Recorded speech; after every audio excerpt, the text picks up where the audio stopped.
Caleb Williams looks like I say, like a grown ass man.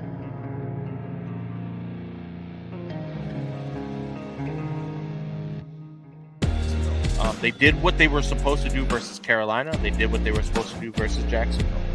And they did what they were supposed to do versus the Rams. You have to beat the bad teams that are in front of you. And I know a lot of people are like, oh, you can't take what they did too seriously. The meat of their schedule is coming up.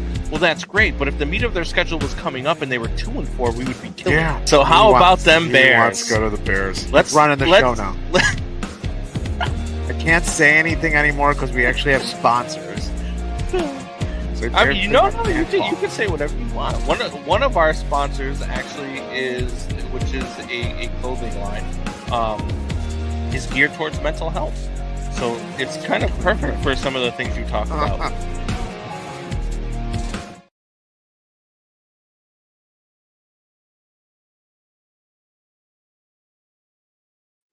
Whoa, did that end quickly? Wasn't I'm over here sharing the show. I'm over here doing all this stuff, and I'm like, wait a minute. Sharing the show right at showtime. What? Right at showtime. I always share it once it goes live, because then once it's live, people actually see the video as opposed to just the Yeah, because that matters. It does matter. What do you mean? we had almost 1,000 plays last week. There we go. See? Yeah. That's what I'm talking about. It matters. You do those things, dude. Have you been working out? We almost have. You used to flex and those arms would go like straight. Now there's like a little bit of a bump there. There we go. Yeah. Maybe it's those energy drinks you've been drinking. Yeah, a couple more views. Yeah, a couple more views, and maybe we'll have Trump on the show. He's doing a lot of podcasts. So, as you guys can see, we are not together in the Combs compound. I am at the Combs compound. I can't choke you. Futuristic Soldier Field. So he is moving into the future. Hopefully, by the time that he is actually sitting in that stadium, he is sitting in that stadium with new ownership, with a coaching staff that actually knows how to coach a team, and with I can't even. At any rate. We've got a lot of stuff to go with you guys. It is we're going to talk about the debacle that was last week. If you guys saw it, we went from like Jeremiah said, we went from 0 to Bob Uecker real quick last week, and it's really bad. And I've got some things to say about it. I know Fitz has some things to say about it. It's Veterans Day weekend. Happy Veterans Day to all the veterans out there, all those that have served in our armed forces, including yourself. Including myself. It is your day. It is our day. Let's celebrate accordingly. Today, happy 249th birthday to my Marine Corps. There you go. Birthday. So we're going to celebrate again. I get 2 birthdays every year. My birthday on March 29th and the Marine Corps birthday on November 10th. So happy birthday to the Marine Corps. 249. Next year is going to be a big celebration. 250. That big 250. It's going to be a Combs and Fitz to remember next year, if we're still on the podcast talking. What's gonna happen? We might not be talking wow. We might be talking Detroit sports or Florida sports or maybe we'll actually just do a sports show dedicated to all of the good franchises in every league, because all right, I'll see you guys there. We certainly don't have any of those in Chicago. No. So it's going to be one of those. So we're going to talk all things Chicago sports today, but we got a special start to today's show for you guys. It's a segment you guys all love. Yes. It's Fitz gibberish. It's a diatribe, a conspiracy theory, and yes, an island in the middle of unapologetic and sometimes inaccurate sports talk. We haven't talked long enough to be inaccurate, but give us some time. Anyway. I just double checked. It is the 249th birthday. Anyway, like a psychopathic dog owner transforms their dog to look like them, supermodel and ex-wife Gisele Bündchen has almost completed the transformation of Tom Brady into her. He looks like one of the deflated footballs from the now infamous Deflategate of 2015. Have a cheeseburger, Tom. It might help your demeanor. Yikes. But although ornery, he still does make some pretty good points. There used to be college programs. Now there are college teams. You're no longer learning a program, you're learning a playbook. And the program is ultimately, like at Michigan, for me, that was a pro-style program. 5 years, I got to learn how to drop back pass, to read defenses, to read coverages, to be coached. I had to learn from being 7th quarterback on the depth chart to moving up to 3rd to ultimately being a starter. I had to learn all those things in college. That was development. Then I went to New England, and I was developed by Coach Belichick and the offensive staff there. I didn't start my first year. I think it's just a tragedy that we're forcing these rookies to play early. But the reality is the only reason why they are is because we dumbed the game down, which has allowed them to play. It used to be thought of at a higher level. We used to spend hours and hours in the offseason and training camp trying to be a little bit better than next year. But I think what happens is it discourages the coaches from going to deep levels because they realize the players don't have the opportunity to go to a deep level, so they're just going to teach them where they're at. I'll see that ended quicker than you thought, too. See, it wasn't just me this time. That was Brady on the Stephen A. Smith show in August. We're professionals, people. We are professionals. And how has the season gone so far for offenses? Well, teams are averaging 21.4 points a game, which would be the 5th straight year of decline. And QBs are throwing, if you don't count the Bengals and Ravens games, 192 yards per game. If that number holds, it would be the worst since 1992, when you could decapitate QBs, have sex with their wives right in front of them, and probably win Defensive Player of the Year. But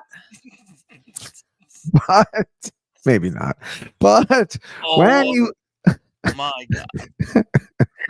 But when you layer in Brady's comments with the fact that the Bears kept the same defensive head coach who blew 3 double-digit leads in the 4th quarter last year, the decision looks that much more out of touch with the current.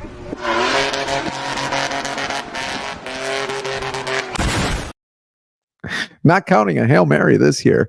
And a run for a touchdown with almost no time to go in the halftime last week. Anyway, if the Bears opened up a school of sociopaths, they would be more out of touch with this league. The fact they wouldn't be more out of touch with this league. The fact that you did not upgrade the offensive line and went with a wide receiver in the 1st round instead is Mr. Magoo style short-sightedness. It's emceeing a Diddy party without any underwear on, short-sightedness. Oh, what is going on today? It's picking the Bears to win 11 games this season, short-sightedness. The worst of it all is you sacrifice ruining a QB's development once again, which I think Brady was getting at. To figure out if this QB is your guy in his rookie window contract. If you have incompetent coaching, a bad offensive line, and wide receivers who are impatient with ball distribution, you're never going to know if this is the guy or not. I will say it again. You will never know if Caleb Williams is the guy or not. Cable Williams could be the guy, though. Cable Williams sounds awesome. As I look through my crystal ball, which ain't so crystal clear, to quote a song, and see us 1 year from now, I see us no doubt arguing, if we make it a year, about whether Caleb is the guy or not, because he had to start with a whole new coaching staff. Because whoever comes in here is going to dumb down the offense like Brady's chin vagina just said. Right now, in the here and now, we have a QB who holds the ball too long, who misses open wide receivers down the field, And when he does see them, he overthrows them. Who, Combs, does that remind you of? And that's Fitzgibberish, my friends. I hate you. Combs. Should I keep this up a little longer, or are you good? You good here? Jeremiah says Lawrence Taylor did all that in 1 year. Referring to the beginning of your Fitzgibberish, where you talked about doing blow and sleeping with players' wives. Well, it's happened. It's happened on the Blackhawks, too, if you want to talk about Blackhawks. All right. His vagina fucking the jiu-jitsu instructor, too. Yeah. Well. I mean, it's possible. Look, I've got a lot to talk about with this Bears team, and let me start by saying this: the Bears fans, I just put $10 down on a bet this week with a lot of people from 670 The Score. We all got into it because, Spiegel and Holmes were out in Vegas, and Spiegel's got this thing that he's been talking about all year where the Bears are going to sweep the Packers this season. So I sent him some of my money to put down on the Bears to sweep the Packers this season, because what do we have as Bears fans if it's not for false hope? That's what we have as Bears fans. That's what they give us every single year. They give us false hope. And we've got a coaching staff that, again, is inept. We've got a coaching staff, again, that cannot call offensive plays. And we've got a really solid defense. We've got the players. We've got the Facebook user is laughing. Whoever Facebook user is, go ahead and allow StreamYard the ability to use your Facebook profile picture. If you click down below, it's going to say, click on this to allow StreamYard to use your Facebook profile, and then we will know who you are and we can call you out by name. But I would laugh at this too, because it's the Bears. They're worth laughing at.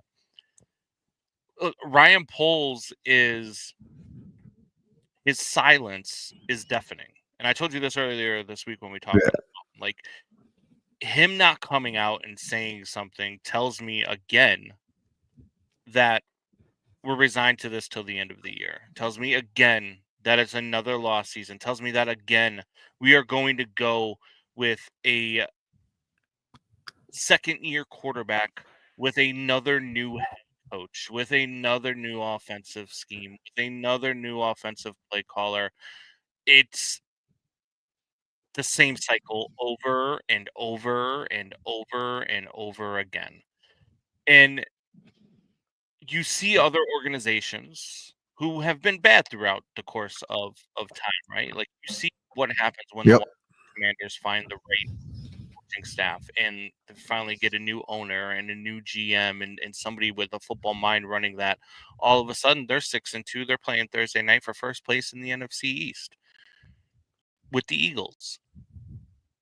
You look at the New York Jets, who were 2-2 and fired Robert Saleh because he wasn't doing what they wanted him to do. And now maybe that had to do with Aaron Rodgers not being happy, and they're going to do whatever they got to do to keep the diva happy. Sure, whatever. They still fired the head coach at 2-2 for not getting things done. You also have the New Orleans Saints firing Dennis Allen last week. Why? Because after a 2-0 start, they've really, really looked really bad. The Bears get off to a 4-2 start. Granted, you beat the Carolina Panthers, you beat the Jacksonville Jaguars, you beat the teams Rams before. You beat those teams, but those are the teams on your schedule. You have to beat those teams, because if you don't beat those teams, we're really killing you. But you beat those teams because you're just that much better than them skill-wise. I mean, let's just face it. The Bears have a really skilled, talented team. Now, they've got a number one wide receiver who seems to be the guy, and I told you this earlier this week too, and this is something that I've said all week, seems to be the guy who breaks up with his girlfriend, Justin Fields, and is in a new relationship, Caleb Williams, but or still Brady or Tom Brady. but still really, really misses his ex, Justin Fields. And He's he's out running bunching. on routes. He's walking off the field. And you say all you want, oh, well, he was hurt on the play, blah, blah, blah, blah, blah. Caleb Williams was hurt on the play later in the game in a blowout in the fourth quarter, and he got back up and he got in the damn huddle. And he got in the play and he didn't quit. So don't talk to me about, he's walking off the field because he got hurt and he didn't want to be in the play. He was wide ass open. He could have just dumped the ball off to him, and then he could have walked out of bounds with the ball. The Bears have a culture problem, and it's been a culture problem for 10, 15 years now, ever since Lovie Smith left. It's been a problem. And I thought that they were going to get past this. I thought that Ryan Poles was the guy that we can get a pass. But by Ryan Poles not doing anything, by Ryan Poles standing pat, by Ryan Poles doing all this, and I texted you this week, and you didn't know this. I didn't know it till I heard it on Spiegel and Holmes this week. I'm giving them a lot of shout outs so far early in the show. But they informed me, and they informed their audience. Ryan Poles' agent is the same agent as Matt Eberflus, who is the same agent as Luke Getsy has, who is also the same agent as Shane Waldron has. I don't know about you, but that could be a conflict of interest for me. And if I'm the Bears, and if I'm Kevin Warren, and if I'm the Bears ownership, and I actually care about this football team, I look at this and be like, huh, what are we doing, Ryan Poles? I'm surrounded by assholes. Yeah, you've built a really good roster. You've done the things that you're supposed to do. But now you're looking at all of this and you're seeing what's happening. We as fans can see it. We're sitting at behind my bar last Sunday looking like a bunch of freaking, like you just said in that clip, assholes, watching this game, starting out with a lot of hope and some turnaround for this team. And hey, we can go into the Packer game sitting at 6-3. The Bears could be really, really good. They can turn this around. That defense is good enough to beat Jordan Love and all of this stuff. And instead, it's another implosion. They look really, really bad against Arizona in a game that I have some friends that tell me that it was a home crowd for the Bears. It had to have been 80-20 Bears fans to Arizona fans. They said they could see blue and orange with little dots of red all throughout the stadium. It was a home game for the Bears. And you go out and you have that performance against that team who's not very good. They're not very good. I know they're competing for first place in the NFC West, but all the teams in the NFC West are either at 500 or a game over 500. It's not a very good division. No. And so you look at what the Bears have become, and for Ryan Poles to just stand pat and look at all this stuff that is happening and not say a damn word and not do anything about it, it makes me question whether or not you're as smart of a football guy as I thought you were, because if all of us can see it, what the hell are you watching? What are you looking at when you watch this team and you consistently decide that you're going to keep throwing it out at us and you're going to keep telling the fans that this is going to change and this is going to be better and this is what it is and yay, look at what we did with the roster and I just built an offensive line of 5 guys who look like me. Well, you sucked. Yeah. I don't know how much more politely to put it, Ryan. You sucked as an offensive lineman, and I thought you were a much better GM than this, but you're not. I'm starting to see Ryan Pace all over again. Hiding out, It's not doing the things to win, not making the right decisions, not forward thinking. And when you listen to guys like Brady or guys like Kurt Warner or even guys like, I mean, the list goes on and on of these old quarterbacks talk about offenses and how hard offenses are to be good. I mean, just to be good in this league, to innovate in this league. You see how far the Bears are away from having a good offense and how far they were away of building a good offense. Bringing in a Keenan Allen who somehow can't run anymore and doesn't pick the right routes. Jeremiah says guys were open all day, and I agree with him. I didn't see a lot of the all 22. I'll admit it. There were guys open, but there was also guys not making the right, not taking the right routes. Caleb addressed that, though. I don't know if you heard it in Caleb's press conference. Caleb addressed that. Caleb says, I have to start taking the layups. I keep looking downfield. I'm looking for the big play, and I have to stop doing that. He actually addressed that. Caleb saw these things. That's the thing about Caleb is Caleb's smart. Caleb learns every single week, and Caleb knows he learns from his mistakes, and he really doesn't repeat the same mistake more than once. Like, he's just that guy. Like, he's going to keep learning. And I see, people saying don't panic yet and all this. It's not about panicking. It's just the same stuff all over again. I'm not panicking. I'm just done. I'm done seeing the same stuff over and over again. I'm done being force-fed mediocre freaking teams from all of our teams in Chicago. It's so fucking frustrating, man. We're just barely mediocre. I mean, this team's talent is too good to just be mediocre. And Doubting Thomas checks in with his high school pitcher. Looks like Bears win today or the wheels are officially off. I'll make the argument. And he also says later, don't panic yet, boys. I'm sorry. It's time to panic. This is the best division in football, and they haven't played one game against a division foe yet. It's time to panic. This team is not going to the playoffs. It is not happening. Forget about it. It's a pipe dream. If you think they're going to make the playoffs, something insane has got to happen. They've got to go 4-2 or 5-1 in this division. It is not going to happen. It is time to panic. They should be right now sitting at 6-2 pretty easily with this roster. Yeah, they have some guys hurt. The entire league has some guys hurt. We're halfway through the season now. That is no excuse for me anymore. And you got Caleb Williams. 1 second. You got Caleb Williams out there with 2 minutes to go in the game. You're a hair's breadth away from seeing the Bajancy, from seeing Tyson Bagent start this game this week, because you got a guy out there down 20 points, and enough people have said it this week. I won't go into it that much, but that's your franchise out there. That's the guy that you think is going to be the future. That's the guy that everybody says is the generational talent. You got him out there with no chance of winning, with a backup offensive line out there against Arizona's starting defense. You got him out there to get hurt, to get sacked again. You knew this offensive line was horseshit. They had to get lucky last year with a guy who's basically Houdini as a quarterback, Justin Fields, who's the number 2, 3. I mean, I guess you could make the argument he's the 4th best running quarterback in the history of the league you had back there last year. And everybody was saying he holds the ball too long. That's why he gets sacked. He also slips out of double those. He slipped out of so many almost sacks last year. It was unbelievable. And Caleb Williams is not Justin Fields when running the ball. He isn't. He is not. And it's just insane that they rolled out the same offensive line again this year, other than, the backup fucking center for the Los Angeles Rams.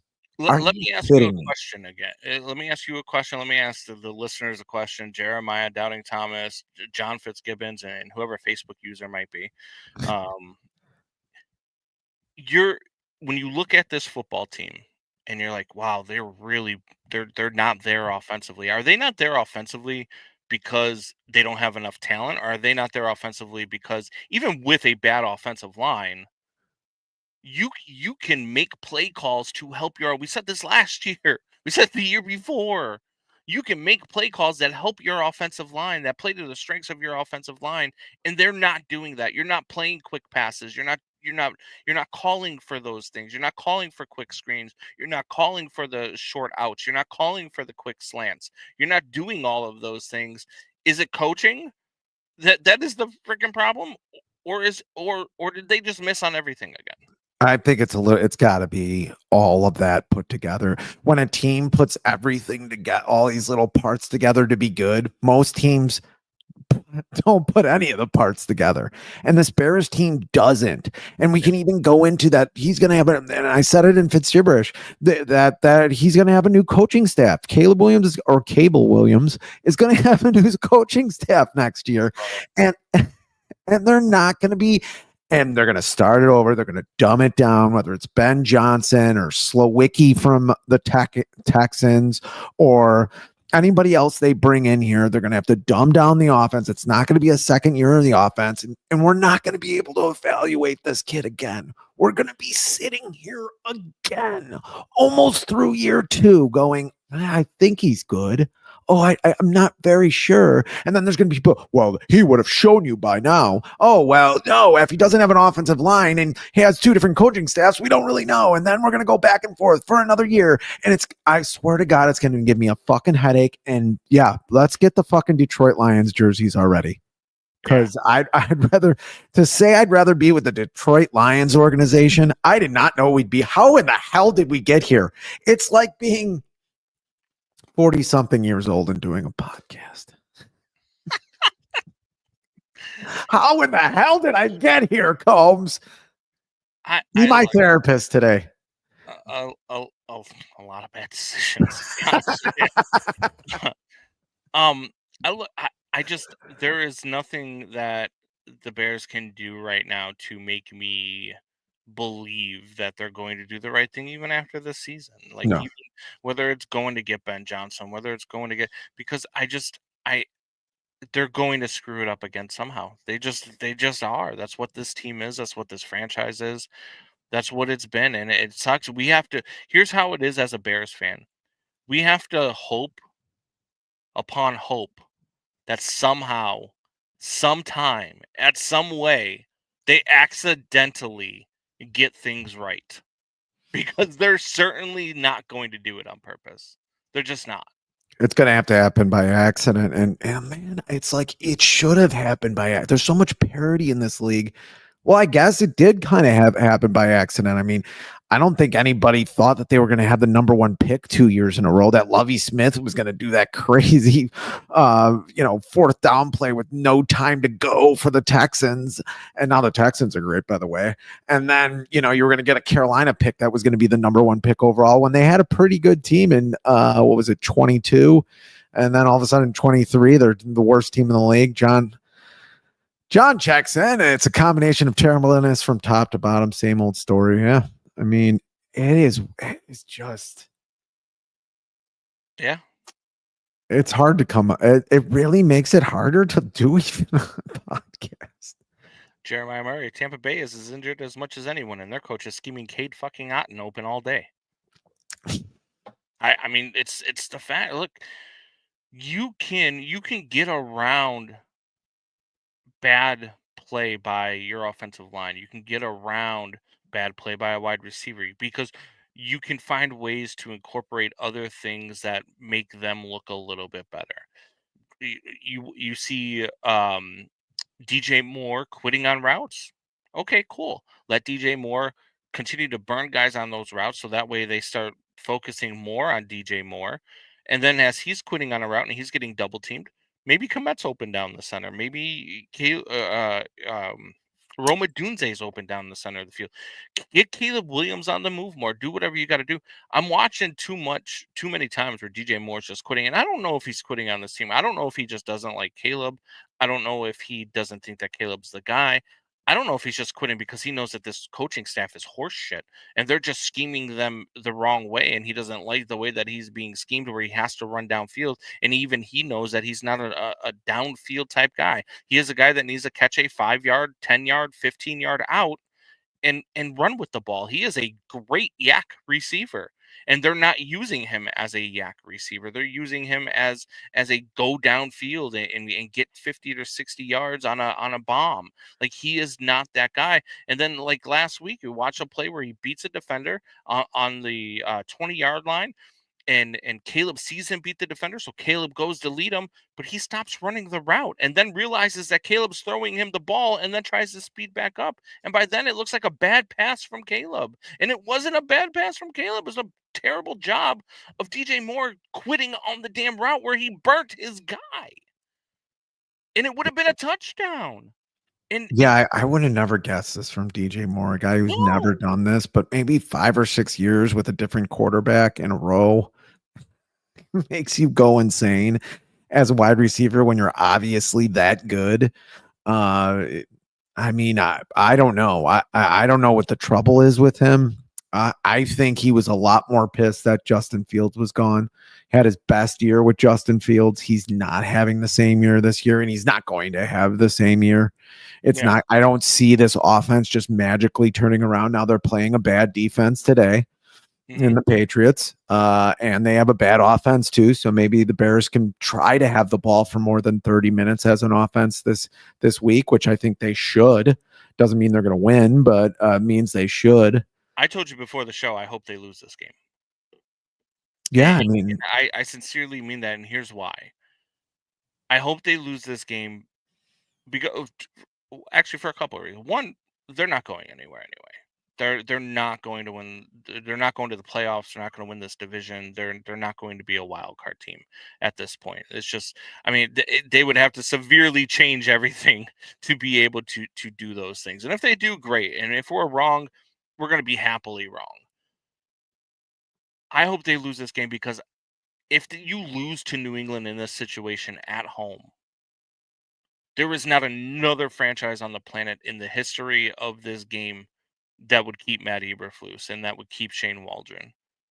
And if we go another week and we lose this game and we go into Packer week, you go into Packer week like this and not hearing a damn word from Ryan Poles, I'm out on Ryan Poles too. If that happens, if they lose this game and Ryan Poles does nothing and Ryan Poles doesn't speak, I am out on Ryan Poles too because I just don't believe in you anymore. I don't believe you're as smart as we think. And I think you're just hiring your friends who I don't know what happened with your agent. Maybe you slept with his sister. Maybe you slept with his daughter. Maybe you slept with his wife. I don't know, but he has something on you at this point, and you're just hiring all of the people to make him more money. That's the only thing that I can get out of that if you don't come out and do something and speak if you lose this game. We got QBs getting their heads ripped off, and then defensive players having sex with their wives. We got other people having sex with other. I mean, it's getting a little weird. But no, I agree with you after this week. I mean, it's hard for me to understand why Shane Waldron's still calling plays. And, Megan TV checks in. You can't say that Caleb learns from his mistakes every week. And then you don't know if he's good. He is good. There could be, you can make an argument, and there's a lot of people online making an argument he's not good, that he's going to be a bust.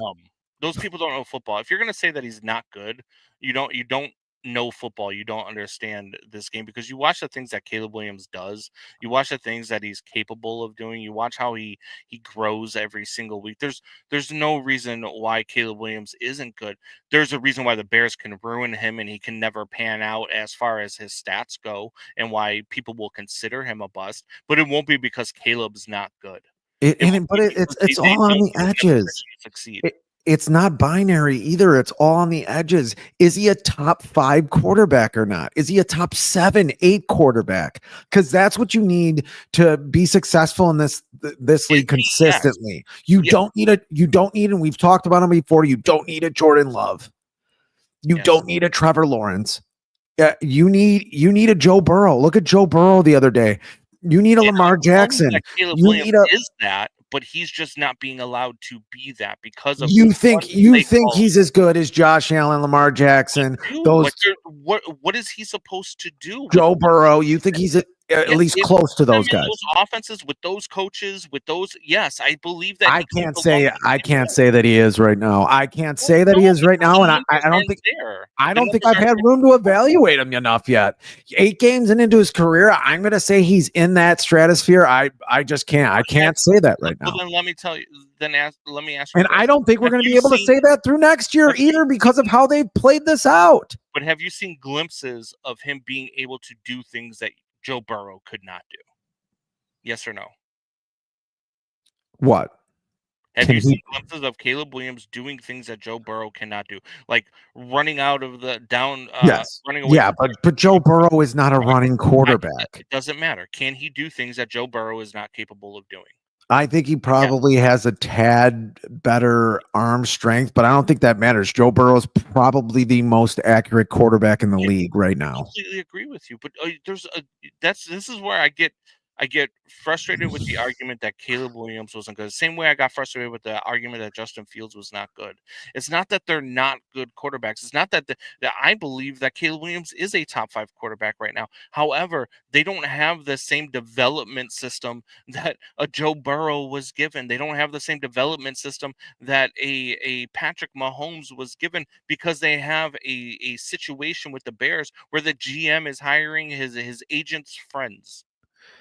Yeah, So I he's get. not allowed to be good. Can he be? Yes, but the numbers aren't going to support that, and people are going to look at you like you're crazy for saying that. But there are things that you see from them where you're just like, Jesus Christ! They're never They're not in a position to be that. But had they been given the same opportunities that Joe Burrow was, yeah, Caleb Williams would be. We'd be talking about Caleb Williams right now on if, let's say, the same Bears team was coached by Andy Reid this season.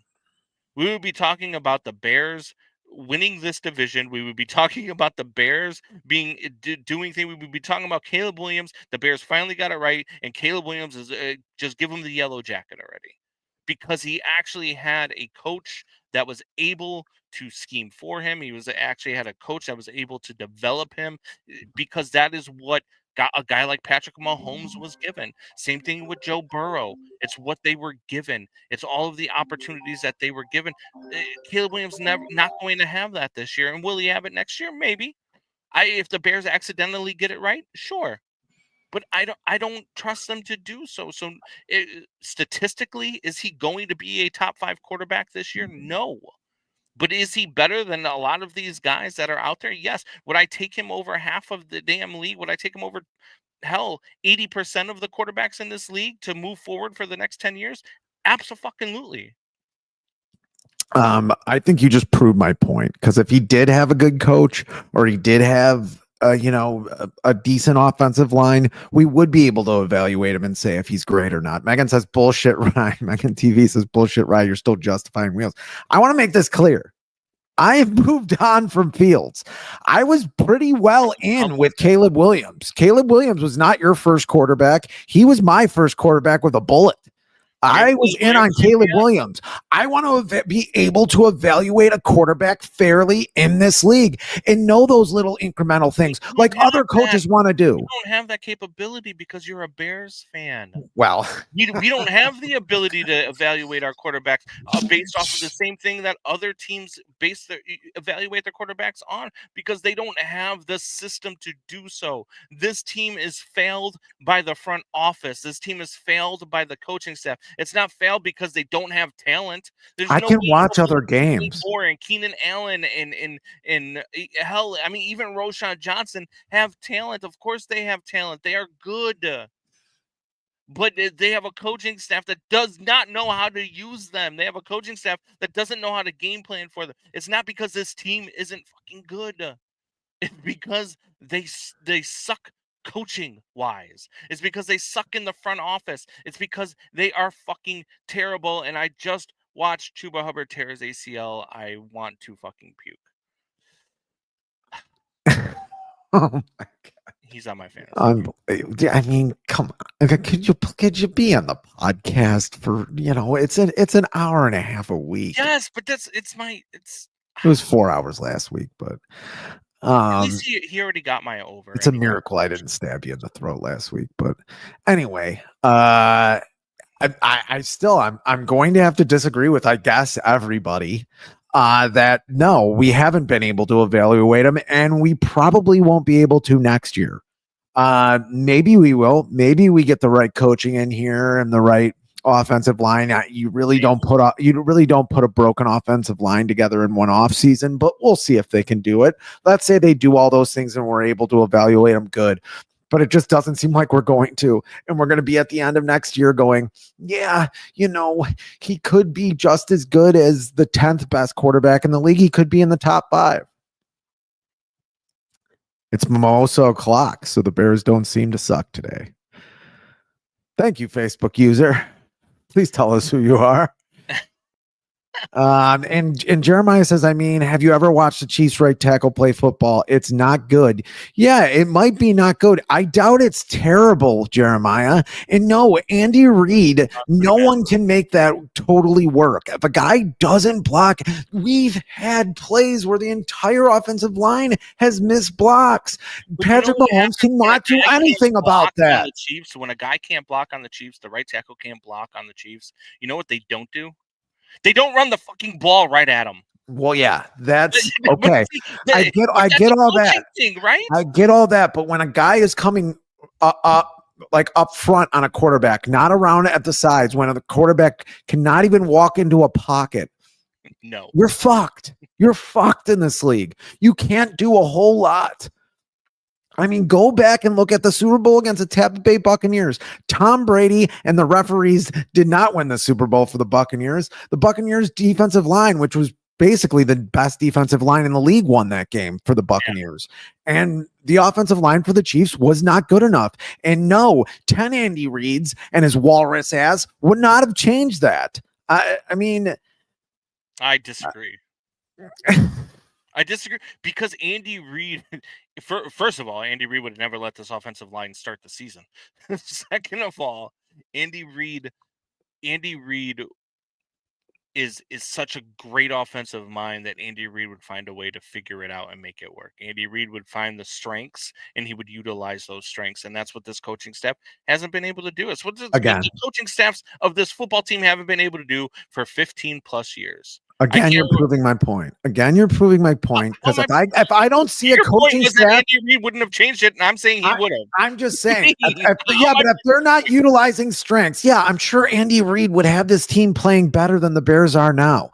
But if they're not utilizing Caleb's strengths or any of the strengths of this team, how do I evaluate said team? I'm not able to.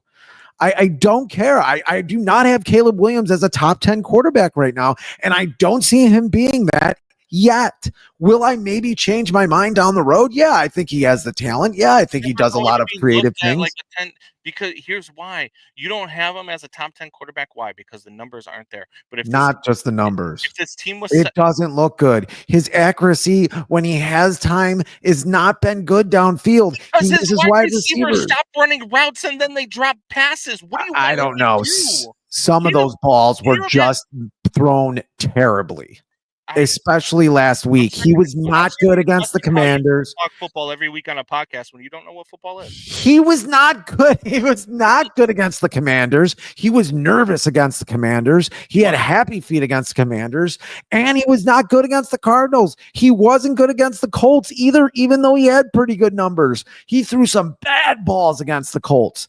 He's had some really bad games. You cannot say, do I see the talent? Yes. Do I see some good reads? Yes. Do I see some good throws? Yes. But I saw that with the previous quarterbacks. That did not make them good. Fucking Mitch Trubisky went to a goddamn Pro Bowl. Like, come on. I cannot evaluate this guy against other quarterbacks yet. I can't, and I'm not going to be able to do it next year because of what this organization has done.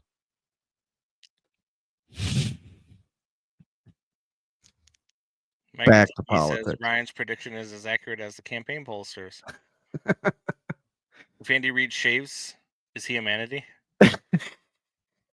Possibly. Yes. But don't call him that. You might get kicked off of YouTube.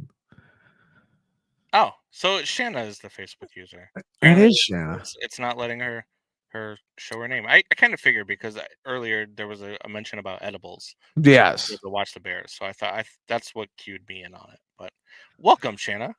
Look, could Caleb Williams be a great quarterback? Yeah, I think that's possible. Like I said, I was very high on the guy. He was my number one quarterback in a quarterback heavy draft. There's now 5 quarterbacks, maybe 6 out of this draft that have started this year. Yeah. I mean, he was my number one for sure. Well, could he be? Yeah, but we're not able to evaluate that yet. I love you long time. Hi, Combs. You look special today. You do look special today. It says especially handsome today. Oh, especially. Well, I can't say your name and handsome in the same sentence. It's not possible. Especially after you say I've never seen a football game before. Like, what? Because the way people evaluate talent You're crabby. is and it was a long day yesterday. I am crabby. The way that people evaluate Chicago's talent not a state. is not based off of what they watch. It's based off of the numbers that get produced. And when you watch Caleb Williams and you watch the things, has he looked like a rookie at certain times? Absolutely. But has he looked really, really special? Wayne Gregorio, Yes. why is my mom hitting on you? Wayne with the comment of the day. D. I don't know why your mom's hitting on me, but I mean, it's kind of what I do. I Wear a spent all condom. day yesterday with Chicago Wear a State. fucking condom. I spent all day working. Put a hat on. Chicago State you sick yesterday, and fuck. Chicago State is the Cougars, so maybe that's a thing. I don't know. Oh, Maybe it was a calling card. use protection, please. My God. They need to fire these coaches. They can't seem to get it. We have the players. It's the coaching staff not to. Thank you. I agree with you, Shanna. Shanna's analyzing. What's happening here? It's the coaching staff is terrible. And that starts with Ryan Poles, and it's on Ryan Poles. We talked about it in the offseason. We talked about it when they were going through the search for the offensive coordinator after they inexplicably decided to fire everybody except for Matt Eberflus. And we talked about how the offensive coordinator search was going to be conducted by Ryan Poles. And Ryan Poles handpicked Shane Waldron. Now, is it a coincidence that they all have the same agent? I mean, do you make anything of that? Fitz, like, is that anything to you? Like, do you care that they all have the same agent? Do you look at it like something fishy is going on here? I do remember now that that Flusy and Poles both had the same agent, and that was kind of fishy, and he did hire him within 24 hours of being hired. Yeah, I think that's a bit of an issue. It's another team in the city that's not really not doing an exhaustive search. I mean, how many times was the Colts defense in the top 10 once under Eberflus? Yeah. And I've given Poles all of the leeway with this Eberflus stuff up until last year when he doubled down and said Eberflus was his guy, because when he hired Eberflus 2 days after he was hired himself as the GM, I figured there was no way that he did a conducive search, and he was probably given a list by because at the time, if you remember, when the Bears were going through everything, they had Bill Polian come in and ex-GM of the Colts, coach. And I figured that he was handed a list because the three candidates that Ryan Poles named off were three guys who had worked under Bill Polian. So it just, to me, I was like, all right, well, he was given a list and he had a choice of three candidates, and it's typical Bears, right? But then last year, you could have fired him unless you come out and you tell me, hey, look, I tried and I wanted to move in a different direction, but I was told that I couldn't move in a different direction. Then you look like the asshole. You look like the dummy because you married yourself to Matt Eberflus. And then you said you were going to help conduct the offensive coordinator search, and you were going to be hands-on with the coaching staff, and you were going to be hands-on with all of this stuff. And you've made some really great moves with this roster. You made some really brilliant trades with some really bad freaking GMs across the league, and you've taken advantage of that. And I commend you for that, sir. But what you have not done is you have not done anything different than your predecessors. You have not done anything different to go out and get the coaching staff that can take this team to the next level. You have not done anything to go out and change what this thing is. All you have done is hire guys who have the same agent as you, which really makes me think either A, you don't know how to evaluate the talent on the coaching side, which fine, get help with that, or you just don't know what you're doing. And you got lucky a few times. Like, that's the only thing. And with you not talking, this is what it does. And we said it with Ryan Pace. We've said it with Matt Nagy. We've said it with Matt Eberflus last year. We said it with the Bears franchise last year. When you don't talk about a situation, it makes me have to make up my mind as to why it's happening. And I even got swept up in the draft craze that was April. I mean, you know me. I would have taken a center. I would have taken maybe not a guard that high. I wanted a left tackle, obviously. I wanted a lineman with that second pick in the first round.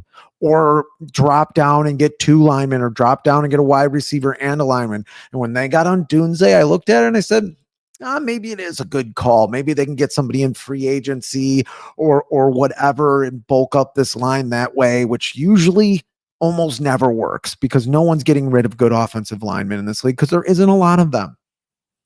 But I looked at it and I said, okay, well, maybe if Dunze is a really good receiver, and with him and Keenan Allen and DJ Moore, but it does matter. And he did not get an offensive line with 9 pick, and it looks dumb and short-sighted right now. It really does. Because you got a team in this league with the Detroit Lions that probably has the best offensive line in the league.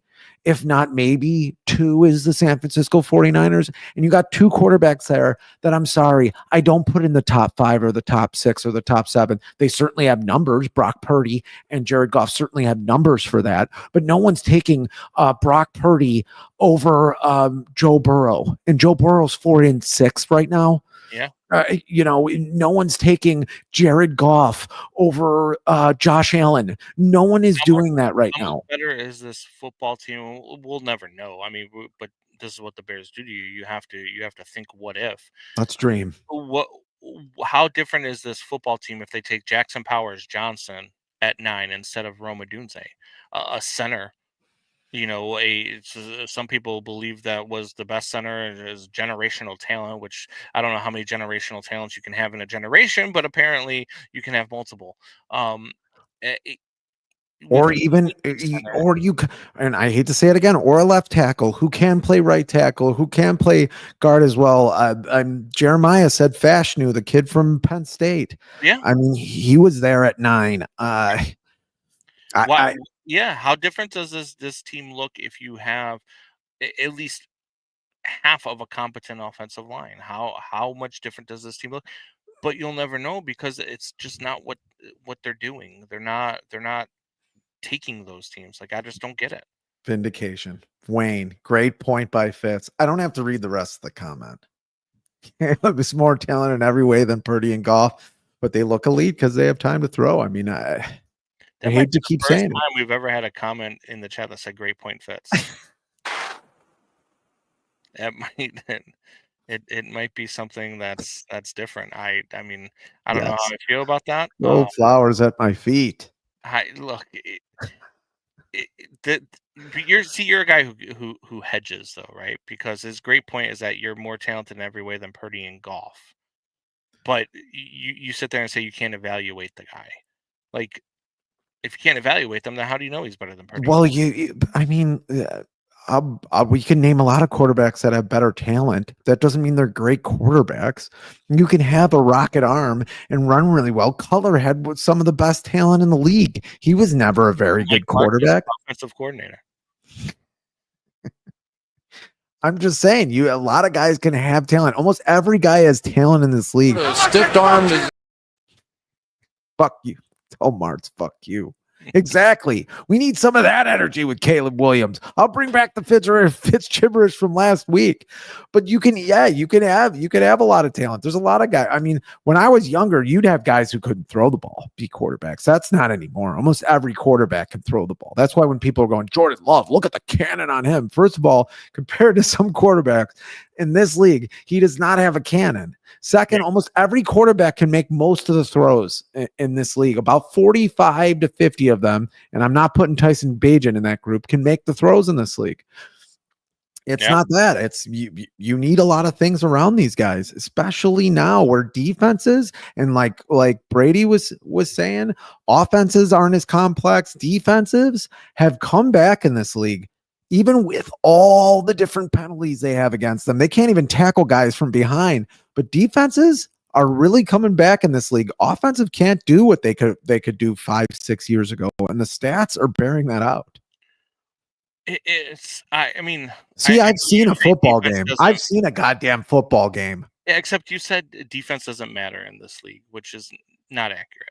Having a great defense does matter in this league. You did say that. I didn't say it didn't matter at all. Okay. It obviously doesn't matter as much. It doesn't matter. No one is putting draft capital.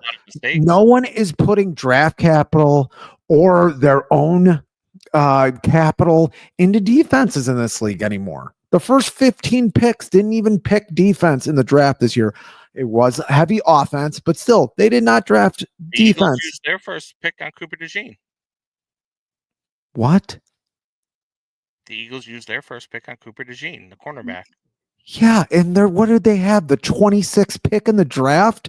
I don't give a shit. Yeah. The top 15. You know what the Eagles are? A great freaking team that's gone to the Super Bowl in the last couple of years.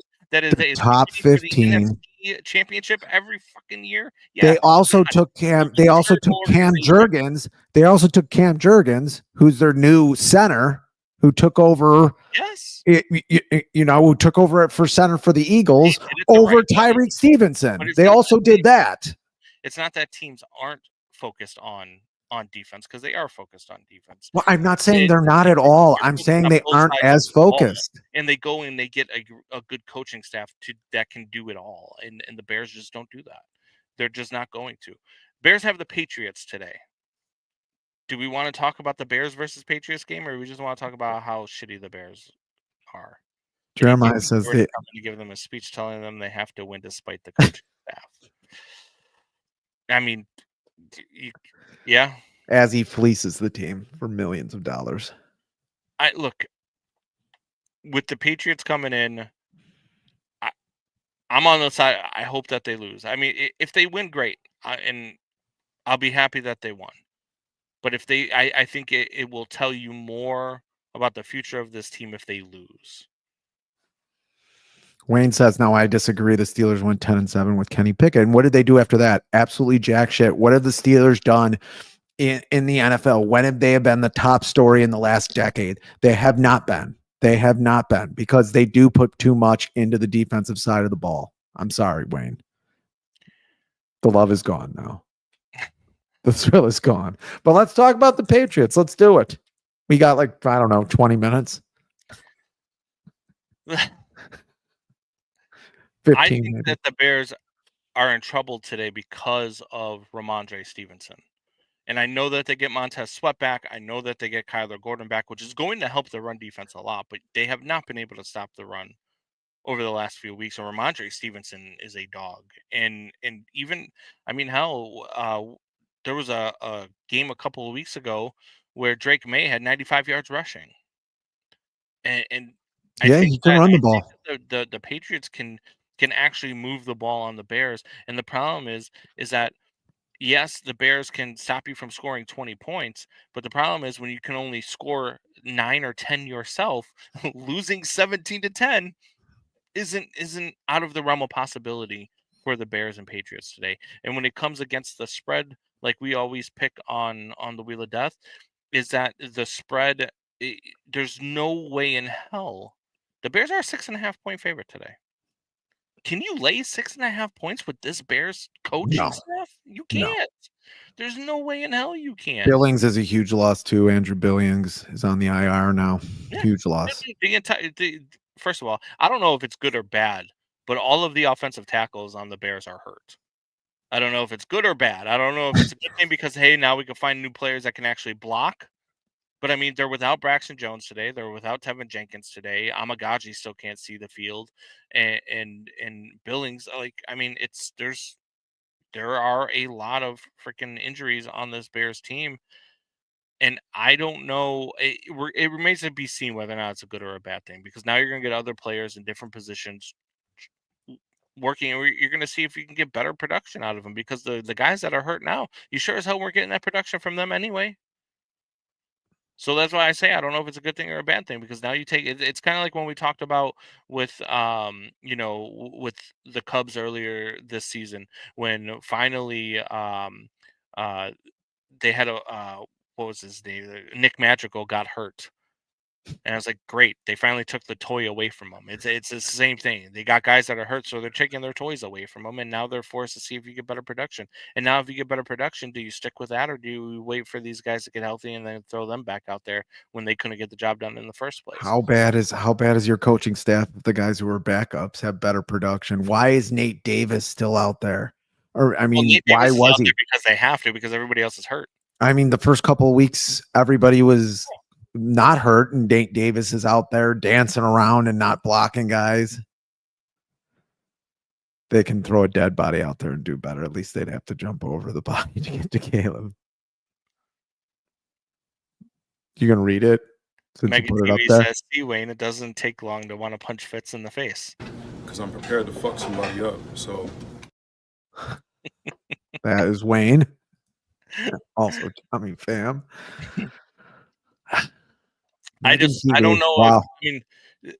the way for the Bears to beat the Patriots, to be honest with you, is to go out there and just play football. I mean, the Patriots are not a talented team. They are not a very good team, and the Bears are a talented team. The Bears do have a lot of talent on paper, but you've got to make good on that talent. You've got to put your guys in position to succeed, and that's just not something that the Bears do. It's not something I'm confident in them doing. No. So, I mean, it's insane to me. Yeah, I mean, to even be talking, I did not think we'd be sitting here just 2-3 weeks ago saying that the Patriots could possibly beat this team, but the Patriots are definitely going up. The Bears are definitely going down. Drake May's playing better every single week. He is elusive. He can run the ball a little bit. Ramondre Stevenson, I mean, that's the one thing the Bears haven't been able to do is stop the run. They did a pretty good job of it last year. They're not some of those injuries have not been good for them on the defense, especially who knows what's going on with Jaquan Brisker missing over a month now with a concussion is not good. No,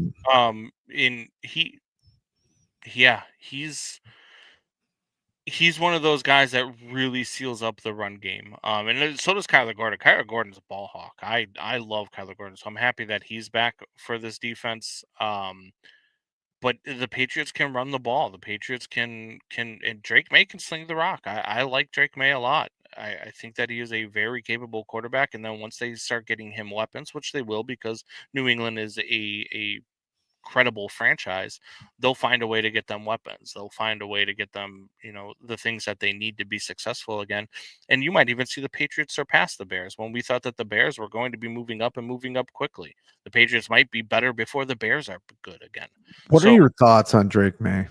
Now, I know you were sort of high on him coming out college, but I like Drake May. I think he was the right choice for the New England Patriots. I think that Drake May he's shown signs of being a rookie quarterback as well, but I think he's also shown signs of being everything that the Patriots want him to be moving forward. I think that he can run the ball as well as throw the ball.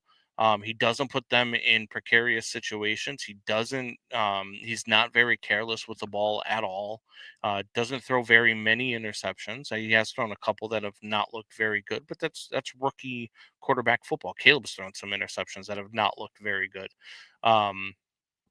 So I think that the Patriots they got it right. I think they're in the right hands, and we'll see what it trickles into, because like I said, I mean, at least I have confidence that the Patriots will get it right. I have confidence that the Patriots will do right by I just saw Daniel Jones, so I almost said Mac Jones.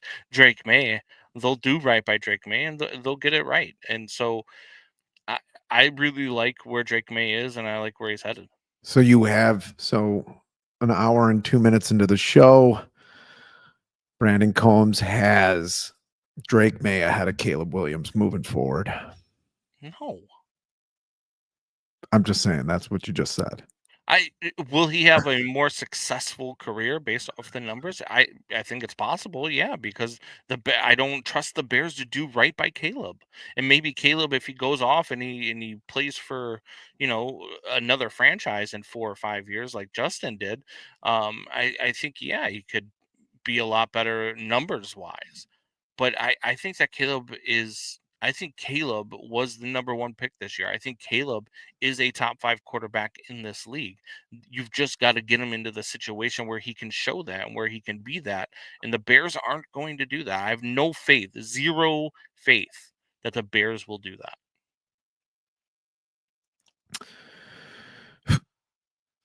Man, God, I hate that has a they better fooled me. career. I hate that I thought that I hate that I thought that things were going to be different this time, and they fooled me again, and I'm just done being fooled. So now, until it actually happens, I'm not going to believe that it's ever going to happen because this organization just doesn't do it. And what really, I mean, once I found out about the them all having the same agent, that's when I was really like, oh, okay, all right, here we go again. Same old bear shit because you don't have a good ownership, and you clearly you have a president of football operations that is nowhere to be seen because he's too busy worrying about a stadium and where they're going to build the stadium, even though they don't even have a thing in place, and he's been here for 2 years, and I think they're further away than they were when he came in and got hired. Like it's just one of those. Yeah, I know you're sitting I'm in the stadium, inside it. but that's It's the only time nice. you're ever going to see the stadium is on your freaking background because Virtually. they're never going to get a deal done. And he's not going to like. I don't know what they're going to do, but they're going to be playing at Soldier Field illegally because they're not going to have a contract with the city to play at Soldier Field. So maybe they'll play at the University of Illinois. Maybe it'll be the Again. Champaign Bears. Yep. Yeah, they'll play there for a couple years, and such a Mickey Mouse organization. Unbelievable. Are we ready for the Wheel of Death? Are we ready? I mean, I guess. You've lost your spirit, sir. You've lost your entire spirit. They've broken you down to nothing. Yeah, I'll never have them at 11-6 again. I don't even know what I. All our lives hang by a thread. Now we've got a man waiting for sentence. But ain't it the truth? You take your chances with the law. Justice is only a roll of the dice, a flip of the coin, a turn of the wheel. This is the Wheel of Death. And here we go.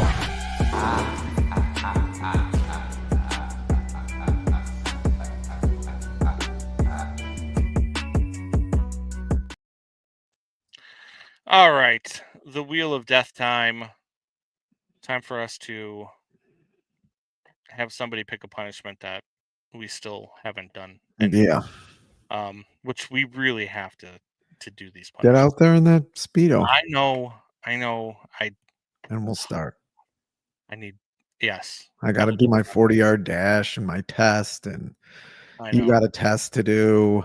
Well, I did. Yeah, I'll do it again. I did the test, but I'll do it again.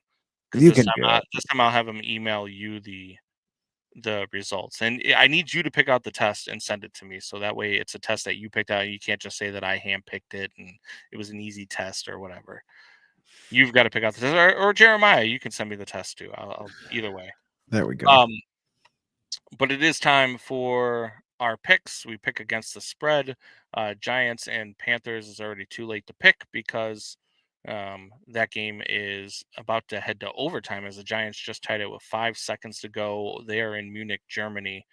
That game is now tied at 17 after the Giants were down. I believe it was 17-0. It might have been 17-7. So glad I'm missing that game. Yeah. I mean, it's something. Bills and Colts. We will start here. Bills, Colts. The noon game.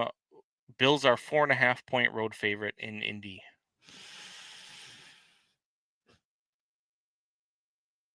I'm going Bills. I was against the Colts last week. It did well for me, so I'm going to be again. I'm going to be them again. Yeah. Yeah, I'm against the Colts too. I think the Bills cover. I think the Bills are really, really good, even though at the beginning of the season, the Bills are what we thought the Bears were going to be, and the Bears are what we thought the Bills were going to be. It's crazy. Yeah. So I am That's on football. the Bills. The Bills are really a lot better than I thought that they were going to be this year. And I don't see it slowing down anytime soon. So Bills minus 4.5. That's a play. Broncos, Chiefs. Chiefs are 7.5-point home favorite over the Denver Broncos. It's at 7 points. They've won a lot of games by 7 points.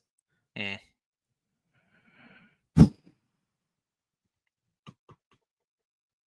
I'm going to stick with the Chiefs here. Okay. I am going Broncos. I'm going to take the 7.5 points against the Chiefs.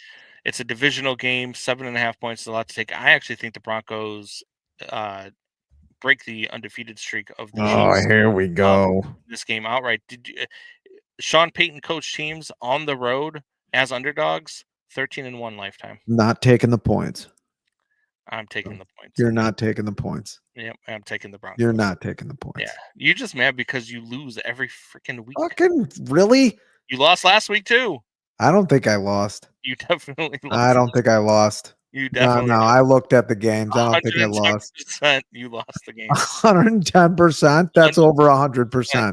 Exactly. I think there's something wrong with your math. I am. Falcons and Saints. Falcons are a 3.5 point favorite. I won the Seahawks and Vikings game. I'll take the Bengals game. You lost every other game.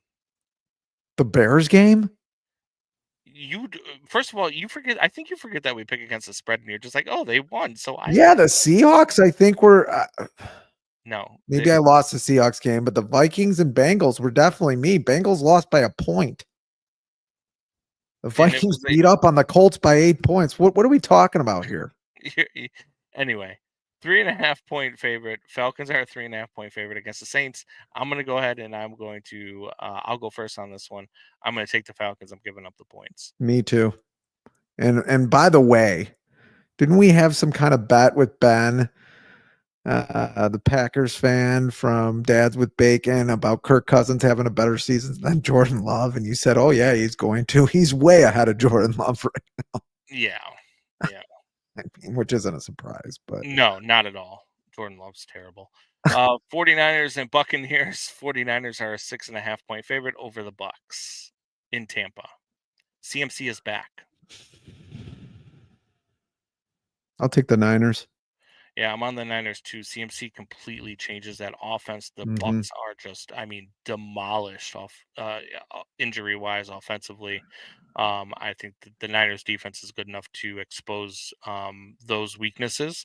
And I think Baker Mayfield has a tough game against the 49ers ahead of him with no weapons.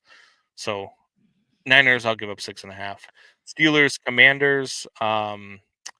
Commanders are a 2 point favorite over the Steelers. I'll go first. I'm going to take the Steelers. I'm going to take the points. I think the Steelers win this game outright. I think that the Steelers defense is really good, but I also think that their offense is starting to click. I think that Russell Wilson with his moon ball finds these guys and they make great. Here we go. Najee Harris and Jalen Warren are phenomenal. A 1-2 tandem in the backfield. I think the Steelers win this one outright. Yeah, I agree with you there. I think the Steelers win here. I think Russell Wilson's getting better every week and making you eat your words. Vikings, Jaguars. The Vikings are a 7 point favorite at Jacksonville. Yeah, I was just looking at that. I'm going Vikings. I have no confidence in Trevor Lawrence turning this ship around. Me neither. The Jaguars are really bad. I've been out on everything Jacksonville since last year. Vikings -7. Titans 8.5 point underdogs in Los Angeles against the Chargers. Can the Chargers win against the Titans by 8.5 points? It's tough. The Chargers offense hasn't been exactly great. Their defense has been good. The over under is 39.5. Is that right? Holy crap. Yeah. I'm going to take the Chargers. I'm giving up the point. I can't take the Titans. I can't take Mason Rudolph. I can't take Will Levis.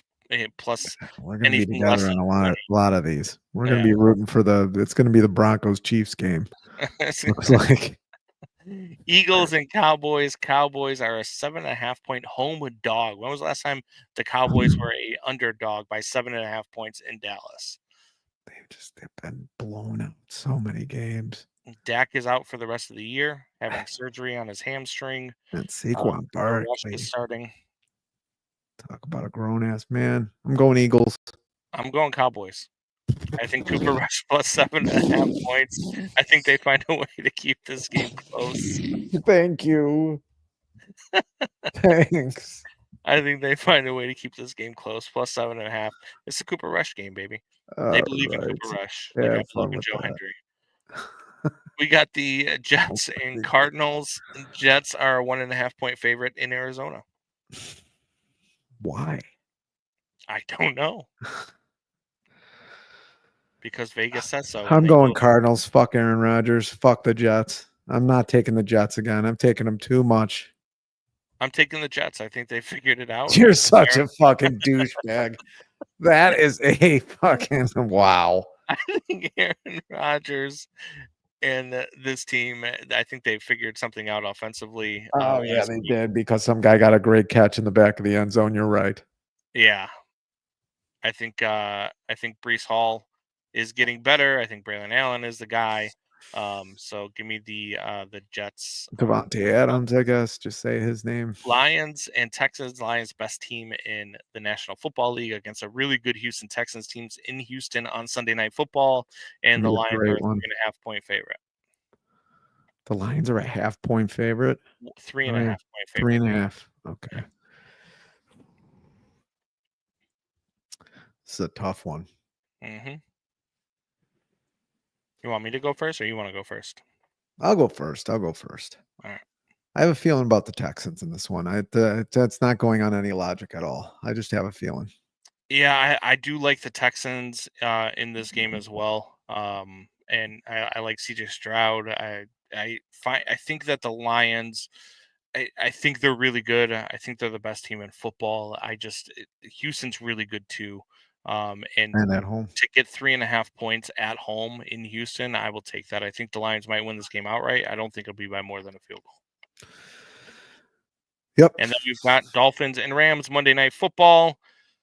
The Dolphins are the Rams are a 1.5-point favorite in LA on Monday Night Football. I'm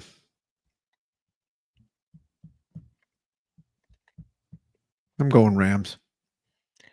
Better quarterback right now. They do have a better quarterback. They got a better running back as well in Kyron Williams. But I'm going to go Dolphins just for sake of having another game different here. I'm going to take Dolphins. Thanks for falling on the sword. How fucking heroic of you. I think that they can find a way to keep this game close and maybe even win it outright. Go Fins. Go Fins. New Florida, new Miami Dolphins podcast coming soon. Because yes, we need something. And we need something different because that's just what Chicago sports does. I think it's time to go national. It's you know what? It's 11:46. I'm a Chicago sports fan. It's time for me to start my day drinking, and watch some Bears terrible freaking football. I can look into my crystal ball again, and I do have a video of you in 4 hours.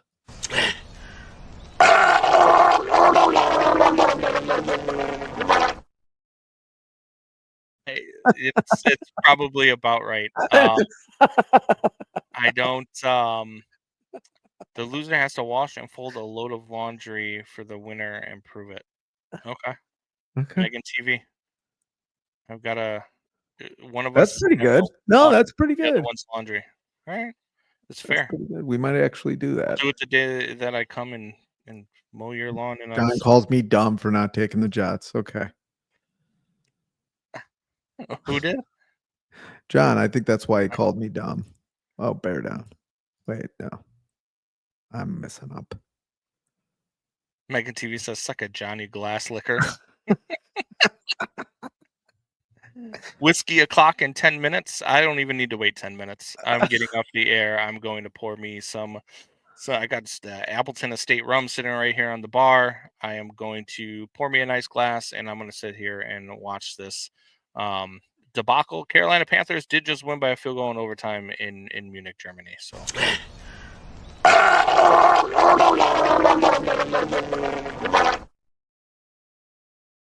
all right. All right. So we will be back